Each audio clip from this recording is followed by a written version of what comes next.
Assalamualaikum warahmatullahi wabarakatuh. Salam dan bahagia Bapak dan Ibu guru hebat.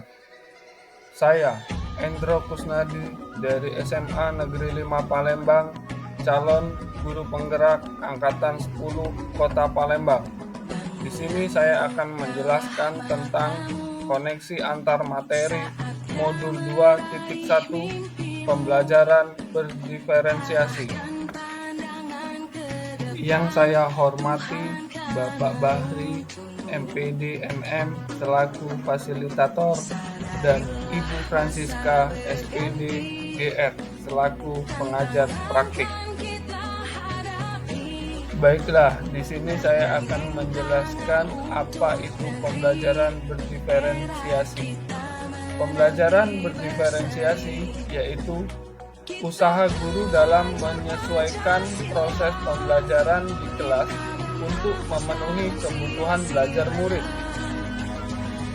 Bagaimana cara untuk dapat melakukan pembelajaran berdiferensiasi di kelas?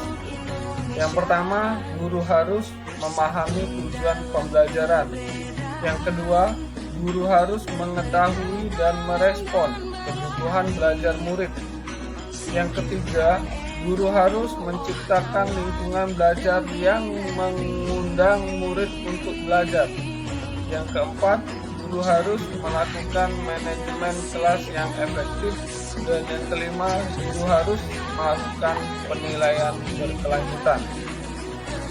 Berkaitan dengan kebutuhan belajar murid, guru harus memahami 3 aspek sebagai berikut. Yang pertama, kesiapan belajar murid. Yang kedua, minat belajar murid. Dan yang ketiga, profil belajar murid. Kesiapan belajar murid mengharuskan guru untuk menilai pengetahuan awal dan menentukan apa yang telah murid ketahui dan di mana murid berada. Minat murid. Minat setiap anak pasti berbeda-beda. Minat adalah salah satu motivator penting bagi murid untuk terlibat aktif dalam proses pembelajaran. Ada 4 profil belajar murid. Yang pertama, lingkungan. Yang kedua, budaya. Yang ketiga, gaya belajar. Yang keempat, kecerdasan majemuk. Kebutuhan belajar murid dapat diidentifikasi berdasarkan cara-cara sebagai berikut. Yang pertama, mengamati perilaku murid-murid. Yang kedua, mengidentifikasi pengetahuan awal. Yang ketiga, mereview dan melakukan refleksi terhadap praktik pengajaran.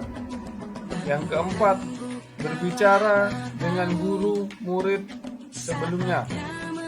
Yang kelima, membaca rapor murid di kelas. Dan yang keenam, menggunakan berbagai penilaian formatif dan diagnostik.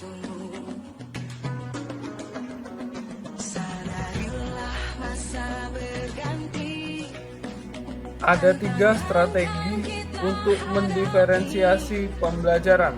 Yang pertama, diferensiasi konten. Yang kedua, diferensiasi proses. Dan yang ketiga, diferensiasi produk.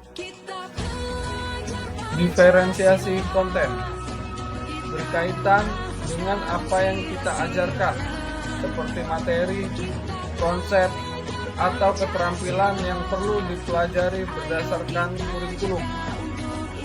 Mendiferensiasi konten dapat dilakukan dengan membedakan pengorganisasian atau format penyampaian, bukan mengubah atau menurunkan standar kurikulum.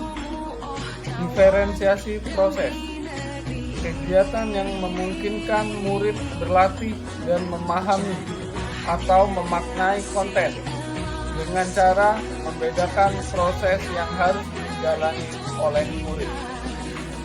Diferensiasi produk, bukti yang menunjukkan apa yang murid telah pahami dengan cara membedakan atau memodifikasi produk sebagai hasil belajar murid, hasil latihan, penerapan, dan pengembangan apa yang telah dipelajari. Keterkaitan modul pembelajaran berdiferensiasi dengan modul-modul sebelumnya. Keterkaitan modul 1.1 dan modul 2.1. Untuk dapat melakukan pembelajaran berdiferensiasi, maka guru harus berusaha memenuhi kebutuhan belajar anak sesuai dengan kodrat alam dan kodrat zaman berdasarkan filosofi Ki Hajar Dewantara. Keterkaitan modul 1.2 dan modul 2.1. Dalam melakukan pembelajaran berdiferensiasi, seorang guru harus berpihak pada murid, reflektif, mandiri, kolaboratif, dan inovatif untuk menciptakan pembelajaran berdiferensiasi agar dapat memenuhi kebutuhan belajar murid. Hal ini sesuai dengan nilai dan peran guru penggerak. Keterkaitan antara modul 1.3 dan modul 2.1. Pembelajaran berdiferensiasi dapat menjadi salah satu strategi untuk mewujudkan visi guru penggerak yang berpihak kepada murid. Keterkaitan antara modul 1.4 dan modul 2.1. Dalam pelaksanaan pembelajaran berdiferensiasi antara guru dan murid harus ada kesepakatan kelas terlebih dahulu agar proses pembelajaran dapat berjalan dengan baik sesuai dengan nilai-nilai budaya positif. Demikian penjelasan tentang modul 2.1 pembelajaran berdiferensiasi. Saya akhiri.